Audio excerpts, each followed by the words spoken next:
Just because the people in your life have needs, it doesn't mean that your needs don't matter. Even if those people are children, you've got to figure out within that, how do you carve out some part of you for you?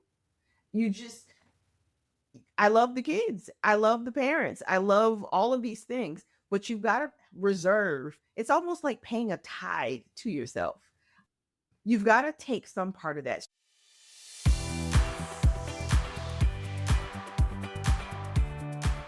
Welcome to Gap to Gig, the show for dads navigating the in-between season when work, identity, and priorities start asking different questions. Here we talk about what that season looks like and how to move through it with intention.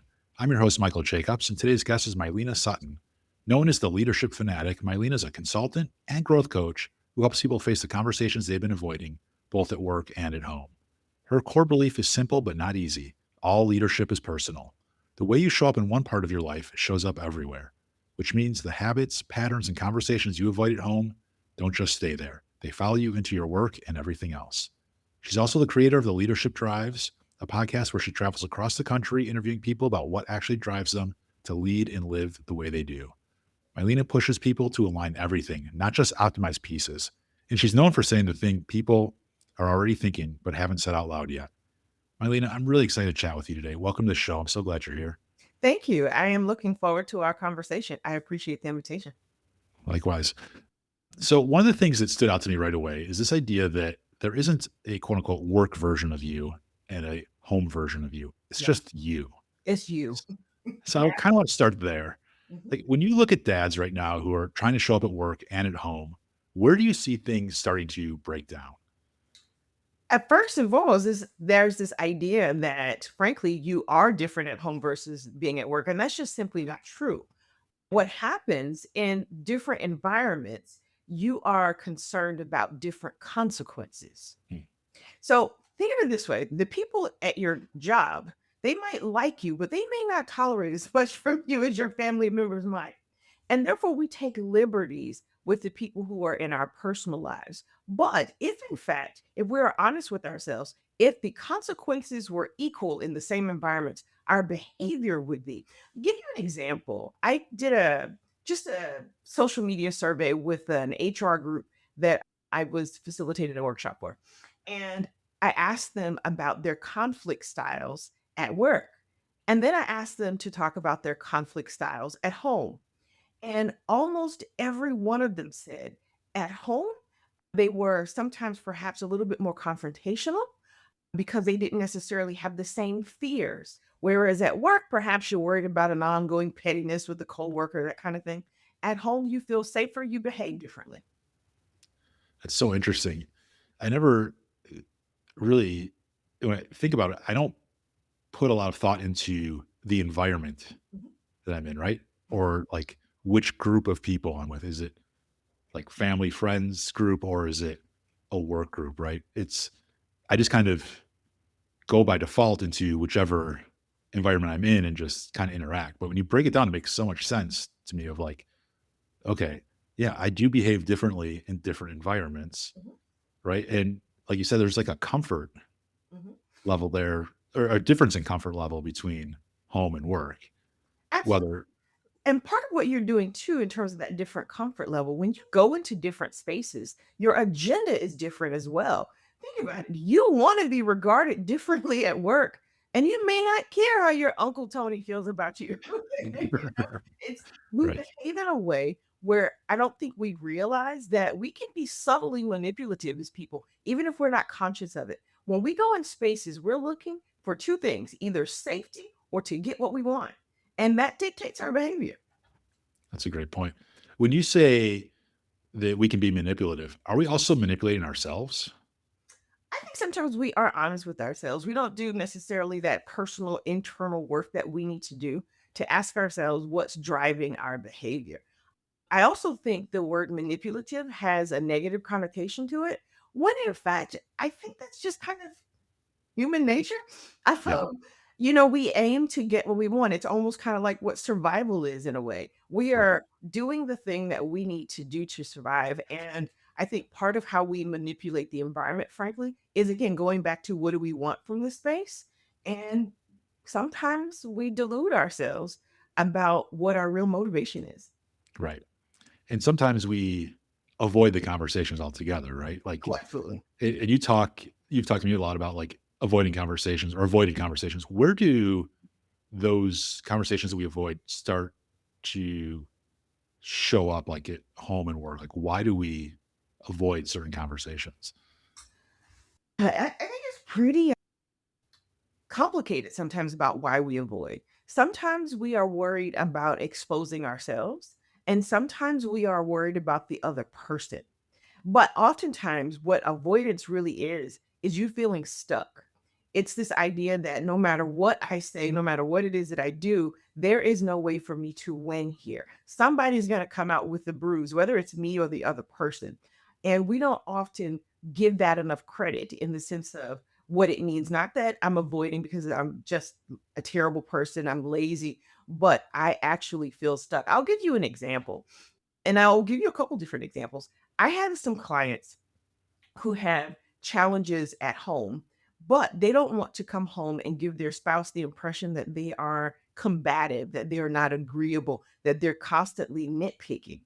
So, what they choose to do is figure out what their tolerance level is for a particular problem. And the issue is they go all the way to that level and then they explode sometimes. And what we have to figure out is how do we let a little bit of that pressure off? And then how do we also build the confidence and the trust in our relationships so that the people we love, the people who we are attached to, can hold that tension? I can tell you that you have certain habits or certain predilections that really bother me and not hate you. And to make space to hold both of those truths, it requires that we take risks in our relationships. That's really interesting. That there, the reason for avoidance, it could be many different things, as you said, right? Like, it could be that you're not confident in the situation or afraid of something that's happening. It could be a lot of things. But then avoiding it oftentimes will make it more intense. It'll make it more not give you the outcome that Mhm. you are trying to achieve. How does someone who is avoiding a conversation, how do they kind of overcome that? Is it just building up confidence, or is there something more they should be doing to, or they just have to like just grin and bear it and just run right through the wall and do it? Like, how do you overcome You avoiding conversations? It's funny, as you were talking, I was thinking about a difficult conversation I had a couple of years ago with my mother. Um, and this is gonna sound horrible, but it's still true. I didn't grow up with my mom. My mom was a teen parent, so I grew up with my grandparents. And our relationship has always had a bit of ebb and flow to it. And several years ago, my grandmother died, and my mother and I have had this constant strain of conflict. And because I know she feels guilty about being a teen parent. I was that person. I'm not going to say anything about the things that drive her nuts or drive me nuts because I don't want to hurt her feelings. She's super emotional. She cries all the time. And in my mind, I felt stuck because I felt like I can't be honest about how I truly feel. But I also don't want to give her a false impression about where I am because I worry that that's going to invite behavior that I don't like even more. So one day we got into it. I can't remember what started it, but I exploded. It was like projectile vomit. I mean, at one point, I was seeing stars. I think everything I thought over the last 10 years just came up and out. And here's the horrible part, but the great part, I meant every single word. The only thing I didn't intend was for it to come out in that setting at that time and perhaps in that way. And that is the thing about avoiding. When the issue is something that you have to deal with, but you avoid it, it builds like that. Now, there are a couple things you want to think about in terms of avoiding. There are some conflicts, some tough conversations I recommend that you avoid. If your relationship is inconsequential to me, I don't see you often, I am not spending that energy on you. I am absolutely not going to do it. But if you are someone who is going to be a regular character in my life, if you are someone who I am not going to see only at funerals and weddings, then I have to deal with issues that come up with you. And the way that you have to deal with it is this. I know this is going to sound horrible, but you've got to think about how you start the conversation, because I think what also gives us reassurance is to know we've done our part. So, one of the things that I tell people often is this: when you have a difficult conversation and you don't know where to get started, start by telling the person you need to talk to just that. We need to have a conversation, and I am doing my best to think well about you so that you can hear my intent, so that you hear my spirit. And it might hurt, but I don't want it to hurt more than it has to. But we do need to talk about this thing. And from there, you use your sense of emotional intelligence, you work on your own sense of self control, you take baby steps through that conversation. You might need to take pauses. Just because the conversation starts today doesn't mean we have to finish it today, but you have to. It's kind of like getting out into. I live in Jersey on the shore. You kind of got to walk out into the water. I mean, at some point, the water's only going to come up to the beach so far. Right. Right. This is the advice I've needed my whole life, I think, right? It's like I've been there. Like I've let things boil up to the point of like explosion, right? And it's not fair to the person I'm doing it to, even if I felt like they harmed me, but it's also not fair to myself to allow myself to get to that point, to that stage. Mhm, mhm, And the idea of how you present it, how you come to the table prepared of like, this is how I'm going to start the conversation. And there's this sense of radical honesty, mhm, right? Of like, this may hurt. mhm, I need you to hear this, I need you to right? hear it. And I think as dads, it's easy for us to bottle that up oftentimes of like, we don't need to, we kind of just gloss over things and move on to the next step. Lives are busy. We have Mhm, lots of things going on, lots of people coming in and out, right? We have to get kids to activities. We have to, support them in their schoolwork and in just their personal development.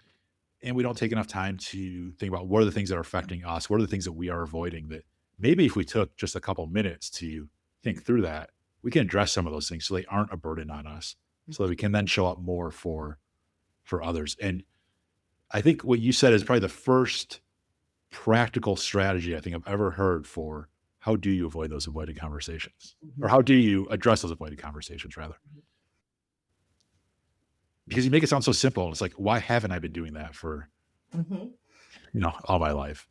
But, I think the reason people avoid it, not only do we not know how to approach them oftentimes, I think we just give in to that sense of feeling perpetually stuck. Like there's no way that this is going to work out well. And I think we just have to be willing to trust that we can overcome that. And the other part too is recognizing that you don't have to be perfect in your approach and in your delivery, but you do want to be thoughtful. You want to be careful. You want to convey that you are being as thoughtful as you can be, but you don't have to be perfect in terms of the execution. You don't have to be. And I think with dads and men in particular, when issues come up that involve squishy stuff, the emotions, I think because we live in a culture where we don't invite men to explore that half of themselves in terms of how they feel, it's always the woman is the emotional one and he is logic. If you buy into that kind of trope, then as a man, I think you often feel even more stuck because as women, we get, even though I hate it when people say we're emotional, I like the fact that we are at least allowed to be emotional. Of course, you balance all that good stuff, but with men, you don't have access to that as often. And I think what it turns into is not only avoidance, but it also turns into looking for other ways to soothe yourself. I'll give you an example of that. I have a friend and he has some challenges and he just feels really stuck. He's that person, he works 12-hour days every day when he could go home at 8. He Mhm. is using work as a drug, if you will, to give himself some breathing space so that when he gets home, his kids are almost ready to go to bed.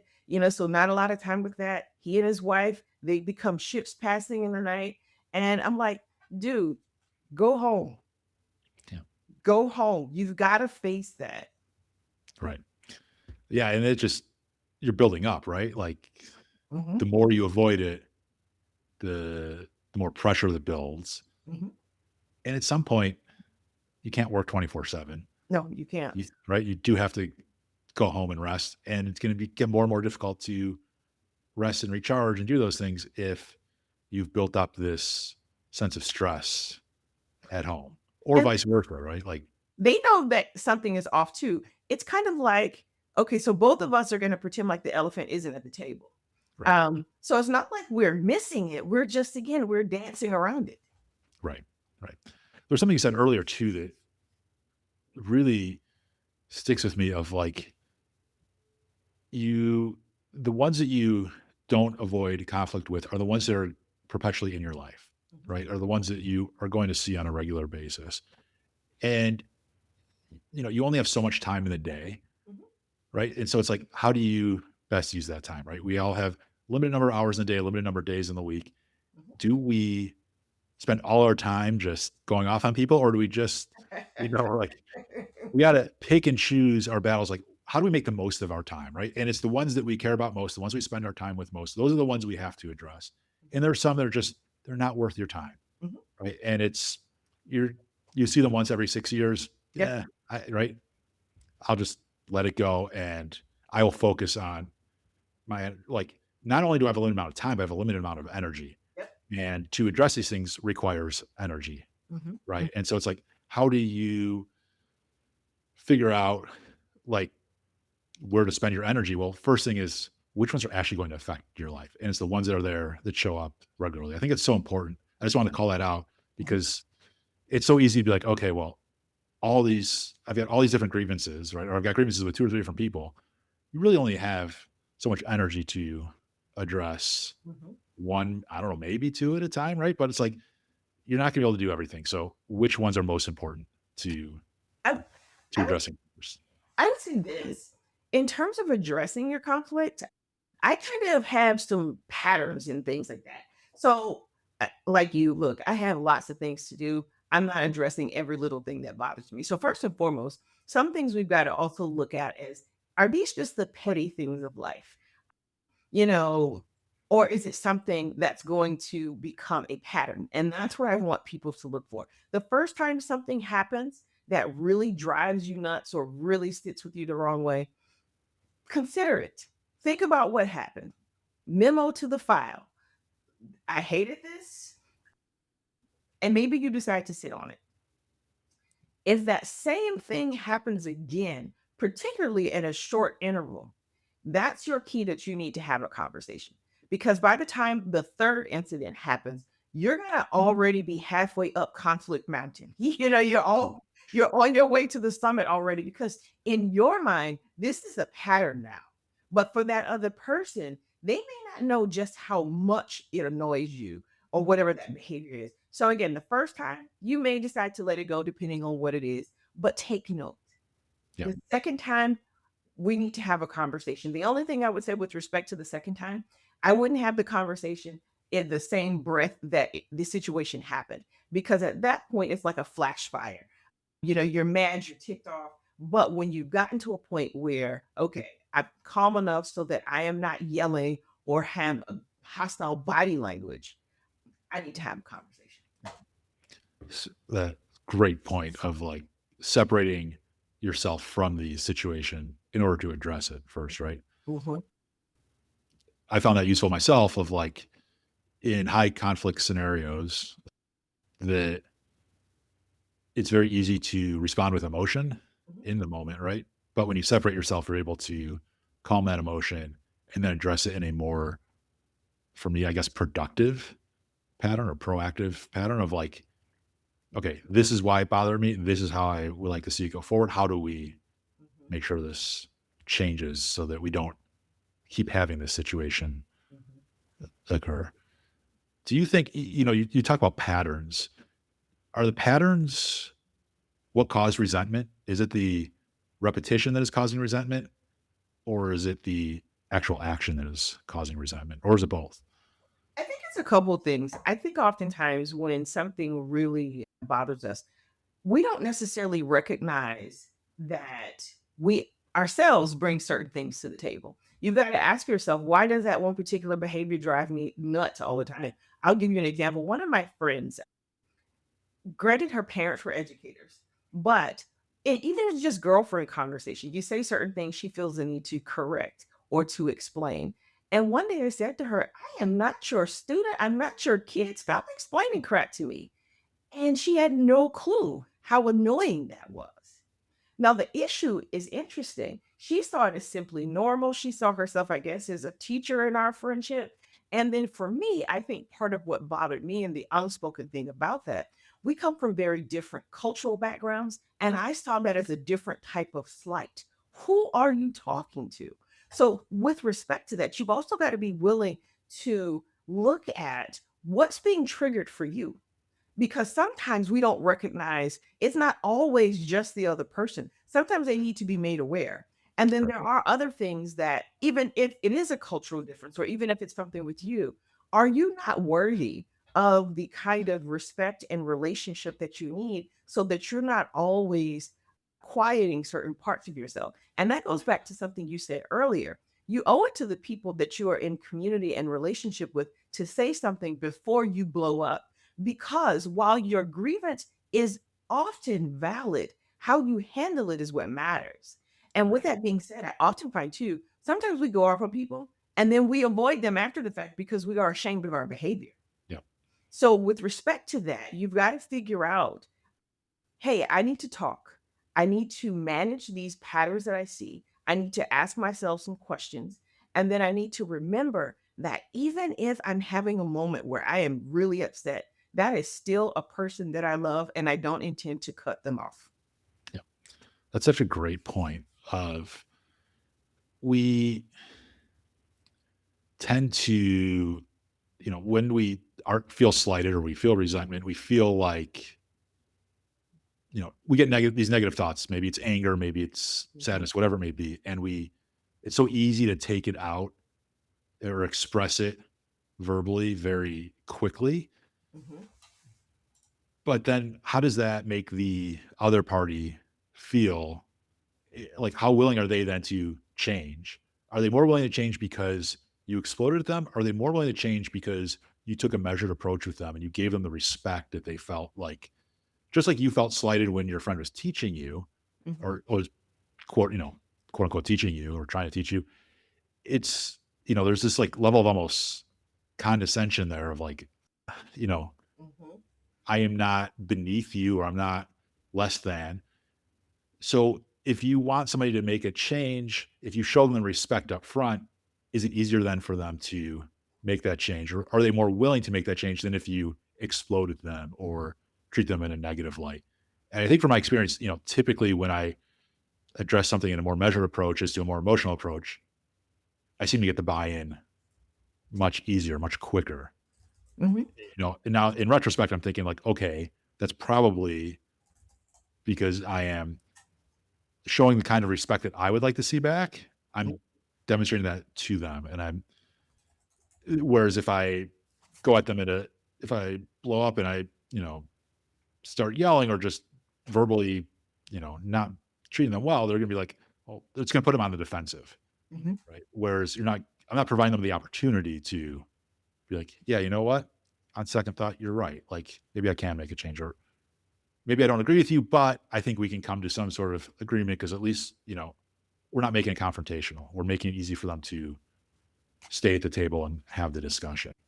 Um, I think part of the issue is when you go off on somebody, particularly if they don't see it coming in terms of timing. You might know the relationship is distressed, but you don't see it coming. Oftentimes, they respond from a place of, I'm trying to get you to stop. That doesn't mean that they really heard you. It right. doesn't mean that they're changing their behavior. They're trying to put the fire out. What makes it a useful dialogue is when the person understands where you're coming from. Even if they don't agree with you, you've got to at least understand one another. The essence of respect then becomes a factor. Look, I don't agree with you about A, B, or C, but if I can find a way to accommodate that or to honor it or avoid stepping on that tender spot for you, I will do that. or at least I'm going to let you know what you can and can't expect from me. That Right. is the value of having a conversation when you're at a point where your fight or flight hackles have come down, where you can actually think. Because in that moment, that's when you get the calm down. And that there's nothing more patronizing than that. And that is like putting water on a grease fire. It gets worse. Right. And so with that, that's what you want to think about. It is, how do I make sure that the person can actually hear me? Such a great point again. I kind of want to take a step back. Like, we've talked about the interpersonal conflicts. I want to kind of talk about some of the internal conflicts, particularly around alignment.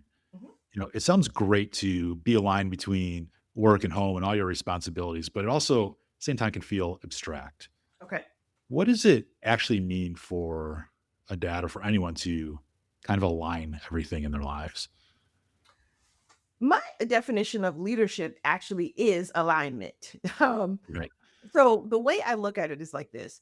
You've got to figure out the direction that you want to take your life in, your family in, and all different parts of your life. And once you figure out what that direction is, to align it means essentially to look at which parts of your life are going to help you get there and which parts of your life are undermining your ability to get there. And Mhm. from that particular place, you've got some decisions to make.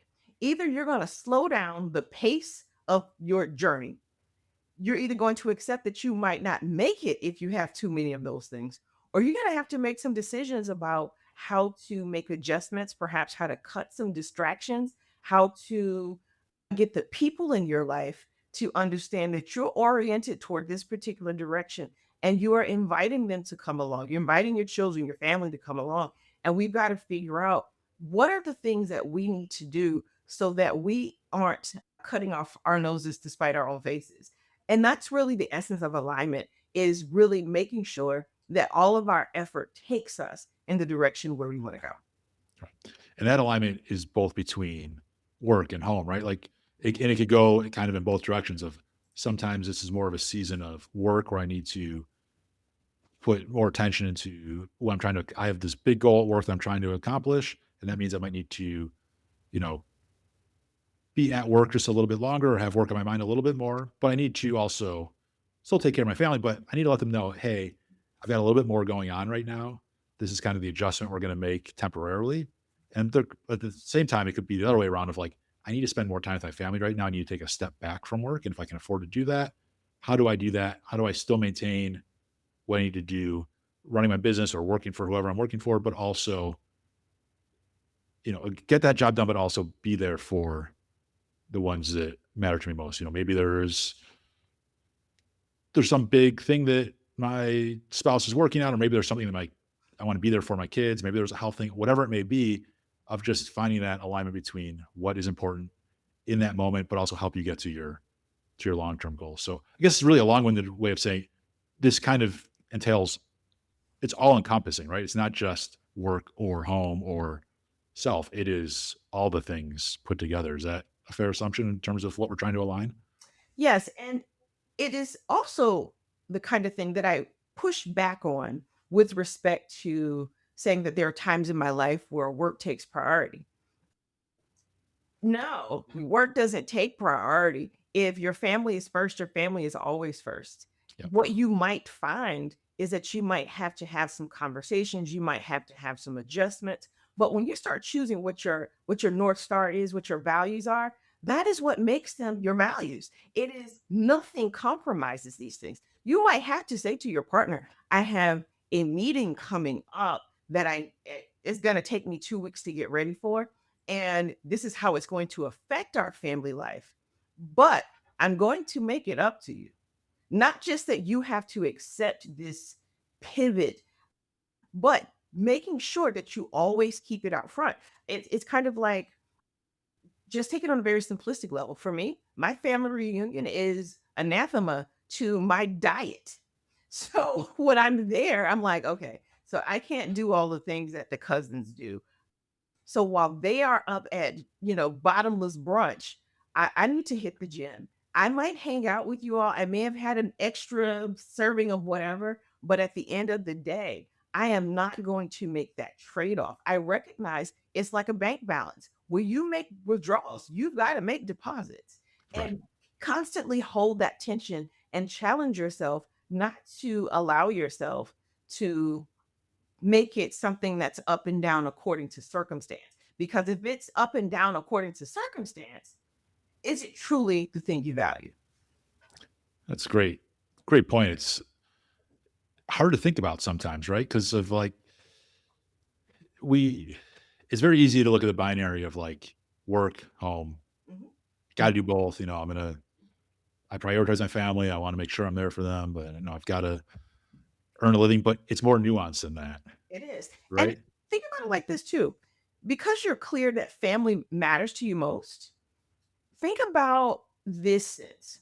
If you keep that front and center, it should affect how you think about and how you go about work. Because family matters to me. Now, this might be getting into my personal politics. I don't trust most employers to be completely loyal to their employees. I just think that's the nature of the world we live in.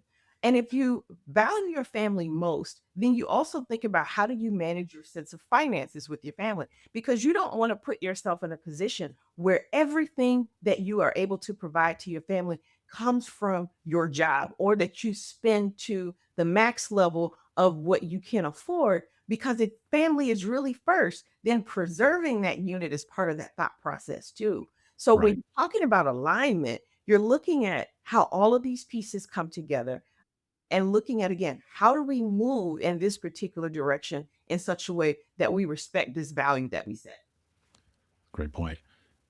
So I know we kind of touched on this in the beginning by saying that you have to think about what is important to you and be realistic with what you can and can't accomplish. But if someone feels like their work and their life are pulling in completely different directions right now, where do they even really begin? Like, what is the actual first steps they take? You go ahead and scream, cry, and just live with the fact that that's a very uncomfortable place to be in, where you feel like you're being pulled apart. Yeah. I think you have to, frankly, just be honest about that is the place where you're in. I would refer to it as the sunken place. You're just in there. But as you recognize that that is the place where you are, where work life, family life, the two are competing. I think you have to ask yourself some critical questions just based on your overall set of circumstances, is this a temporary situation or is this something that is going to be enduring? It's like going into an organization where you all have busy season once a year for 6 months or excuse me for 60 days, but the rest of the time it's your job is great.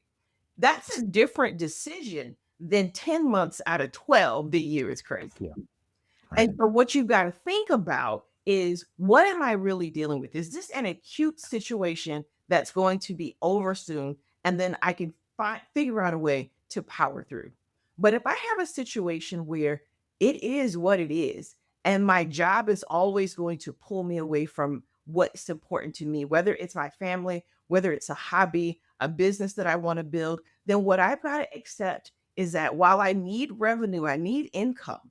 I've got to start to plan for how, in fact, I am going to find other ways to take care of my material needs because I know long term, if I stay with this job, I'm going to have to choose the job over me.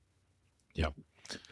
It- It's interesting because what you say, you make it sound, you make it practical, right? It's easy to follow, but the first step is to, I mean, after you scream and cry and all that, which I appreciate, that's probably the most honest answer, right? We could probably give. It's like the first thing you really need to do is stop and take a moment to think, right? And to think through these things.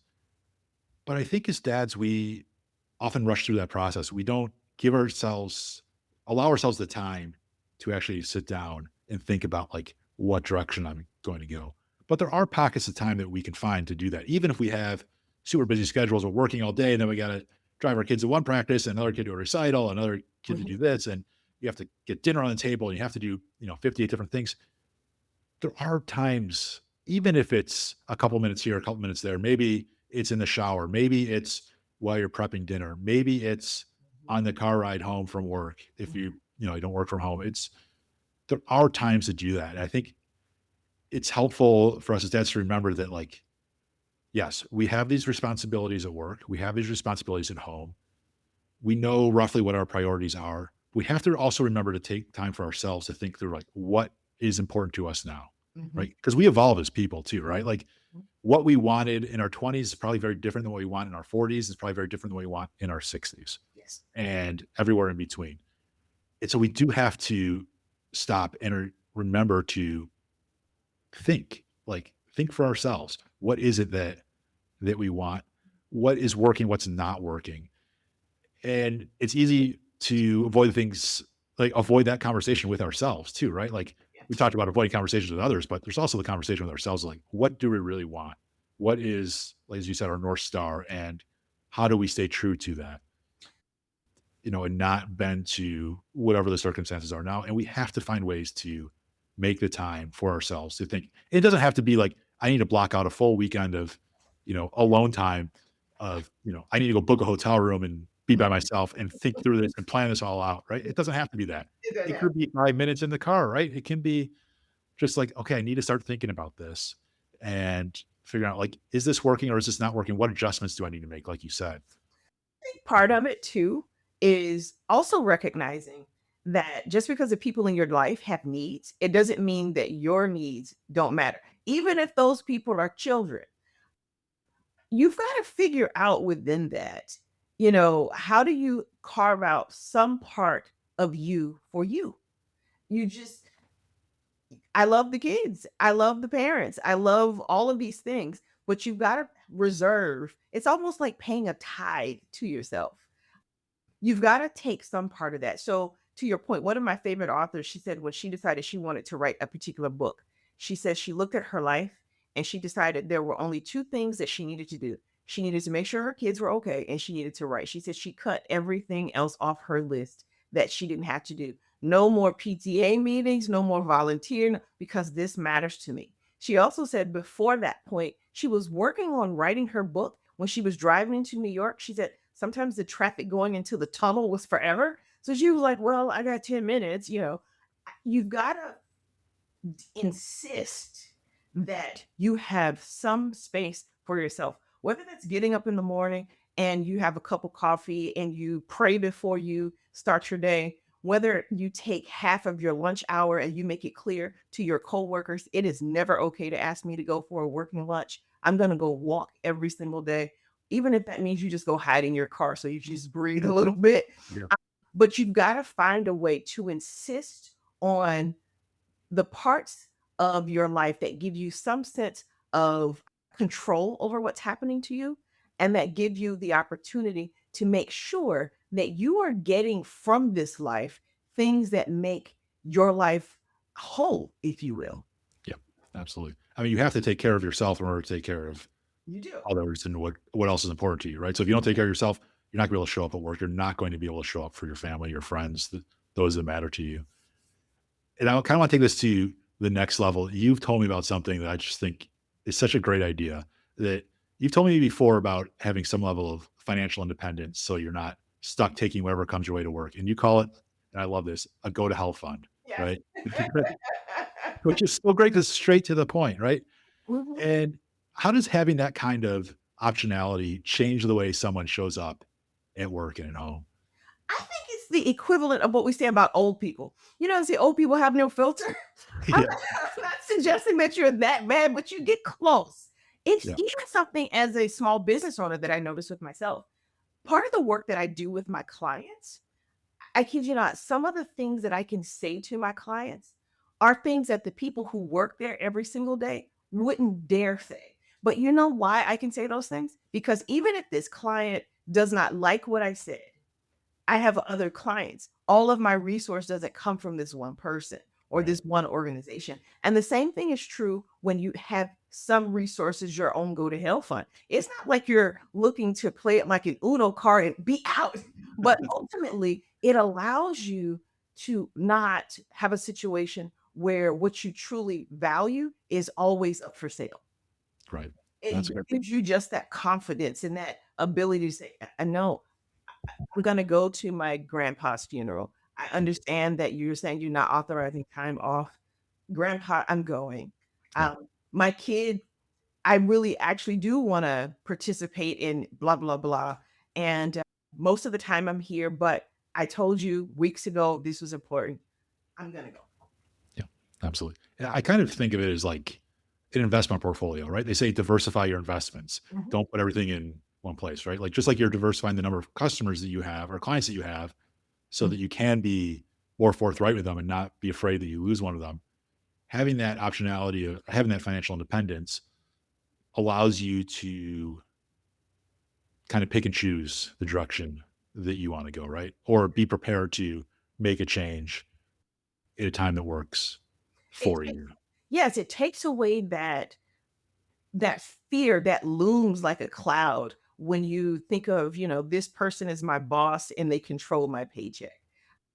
When you have, even if it's just a couple of months worth of cushion, that in and of itself does something for you, that when your margin is so thin, it changes the algebra every single time. Yeah. Great point. So, another question for you, kind of off that topic, is for dads who feel like they're doing everything kind of out of duty right now, like they have to do it. They have to earn a living. They have to go to the baseball game. They have to do whatever it may be. How do they shift toward being more present and engaged without pretending like everything is fine? That's a good question. That is tough. I What happens often when you're working from a place of duty and obligation, I think it goes back to something you said earlier. Taking the time to ask yourself, why do you feel as if these are the kids you made? Yeah. This is the life you signed up for. Right. Why is it something that suddenly, or maybe it's not suddenly, because sometimes it's not suddenly, Yeah. but what For is sure. it about it that makes this so heavy? I think it starts with being willing to be honest with yourself about what it is that is making it difficult to carry that. And once you are in a place where you can be honest about that, it's only until that point where you can start to come up with solutions and strategies that aren't guilt oriented. I think when you deal with people from a place of duty and obligation, sometimes you might even over anticipate what they need or require simply because you aren't able to clearly determine if they need something or if your hesitation to not do everything for them comes from your place of resentment. So, with respect to that, being willing to be honest about where it comes from is the first thing. And then, as you are thinking about where it comes from, thinking about who's in your life that you can trust to share that with, because the other part of it is managing shame. Yeah. Once you can do those two things, then you can talk about a solution. But as long as you feel like you are a terrible parent or a terrible husband or a terrible, you fill in the blank, as long as you feel that way and you feel as if you have to carry it in silence, you won't get to solutions that are healthy because you feel bad about who you are. That's such an important point. I think it's something that we, again, avoid talking about, right? Is shame of there is some societal expectations. I think, dads, they should be confident and they shouldn't feel the shame. And so it's very difficult for us oftentimes, maybe not for everybody, but it's difficult to address shame and to admit that we have this sense of Mhm, shame for maybe not everything works out exactly the way you want to. But again, if we put it in perspective, we take the time to think about it. mhm, Everybody has challenges. No life is goes mhm, exactly according to plan in all perfection. It's life ebbs and flows, and it's okay when things don't go your way. Like you, for the most part, unless there's some terrible health diagnosis or some other life altering thing occurs, we tend to be able to move on, right? mhm, But we just don't talk about shame very much, and it's hard to talk about, mhm, mhm, but it's important. mhm. And you just outline exactly why we need to think about it and address it. And I don't know what the answer is. Like, I don't know, how do we start talking about shame more freely, and how do we admit that to ourselves, right? Mhm, That's hard to do, but it's something we have to start thinking about, mhm. right? Amongst the many things that we can, because if we can overcome that feeling of shame, we can realize what we are capable of, I think, right? I think that goes back again to this idea where men aren't encouraged to to even embrace, let alone explore the fact that there is this emotional side to themselves. But looking for, do you have that one friend that you can talk to? Or even if it's not a friend, go anonymously on Reddit. I don't know. But find a way to give a voice to that. There's something so cleansing about saying the quiet part out loud. Yes. The thing that haunts you. I was actually in a group the other day, and this lady talked about how she was, frankly, just accepting that she was going to file bankruptcy. She said she was tired of hiding from herself. She was like, you know what? I'm doing the very best I can. I cannot help that I've lost my job. I've been trying to get a job for the last 18 months. I don't know what the problem is, but I am going to stop feeling as if I am a failure simply because I am broke right now. Yeah. And you got to find spaces where you can actually own that part of who you are, because what happens then, you stop worrying about somebody to pull the mask off your face in front of the crowd. It's like, yeah, so think about let's think with the bankruptcy lady for a second, because you do know that's public record. You know what I mean? So guess what, now that you've owned that, on her next job interview, perhaps she has to do a background check. You already owned it, so now it puts you in a place where if you know that's going to come up, hey, I just want to give you a heads up. When you search, you're going to find this, because waiting on pins and needles, like it's not going to come up, all it's going to do is give you bad anxiety. Right. Just own that. And I think what happens with respect to shame, you've got to find pressure release valves. You've got to find them. Absolutely. And again, it all comes back to being honest with yourself, right?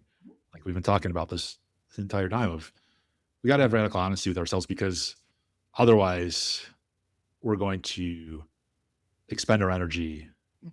on just trying to maintain, just trying to manage the anxiety or the things that are holding us back instead of trying to move forward and getting closer to that North Star that we've set for ourselves. Mhm. So, so important. So we're going to go from the important and heavy stuff to the not so important real life stuff. And I want to jump into our speed round. 5 quick questions have nothing to do with anything. Okay. Um, and the first one, if you're ready, is what's the first kid show theme song that comes to mind? Pink Panther. Pink Panther. Love it. Love it. All time classic. What was your very first job? I worked for the Federal Aviation Administration as an office clerk. Oh, wow. Very cool. Would you rather spend 24 hours with a toddler sized T Rex or a T Rex sized toddler? I'm T-Rex sized toddler. Why is that? Even though kids scare me, they can't eat me. That is a very fair answer. Sometimes you just got to go into survival mode, and that is Gotta go in what you will survival try mode. to. What's your go to karaoke song or the one you would sing if you had to? I ruined it. I was in Jamaica. I did Rock Steady Baby by Elite Aretha Franklin. Oh, wow. That song is hard to sing, but I survived. I survived with shame, but I survived. You chose a legend, though. You chose a legend. And finally, what's the weirdest thing you've ever carried around in your bag, briefcase, or pockets? In almost every purse, there is a dry erase marker. Hmm. Almost every, I think that's the facilitator in me. I always have a dry erase marker, and depending on where I may have come from before a particular meeting, you can always expect me to have a clicker in my pocket too. I always have those 2 things, always. Makes a lot of sense. It's very interesting. Indeed, indeed. Well, that was fun, Mylena. Before we wrap up, I want to make sure people know where to find you and how to go deeper into your work. Where should people go if they want to learn more about your work, connect with you, or follow along with what you're building? Okay. My website is mylenasutton.com. There is a page that I've set aside to give people an opportunity to see the various things that I offer and to kind of check me out a bit. It's mylenasutton.com/invitations. So have a good time on the site. Check out the invitations. Feel free to use the contact page. And if you want to connect on Instagram or LinkedIn, I'm listed under my name. So feel free. Awesome. I'll put all those links in the show notes. I appreciate that. Mylena, I really appreciate you having this conversation with me. You have a way of saying things clearly that a lot of people feel, but we don't always put into words or don't know how to put into words. There's a lot here that's kind of going to challenge people. if I'm being honest, right? Of what you said, but in a way that actually helps them move forward, Mhm. right? And stop holding themselves back. So I appreciate you chatting with me today. Thanks for coming on and sharing this. I really appreciate it. And finally, before you go, if you're a dad listening to this and you find yourself in between navigating a season that feels different, head to gap2gig.com and subscribe to the Gap to Gig newsletter. It comes out every Friday and it's a quieter space to reflect on work, life, and what really matters right now. And if this conversation resonated, please consider sending it to another dad who might need to hear it. Until next time, I'm Michael Jacobs. Thanks for showing up and listening to Gap to Gig.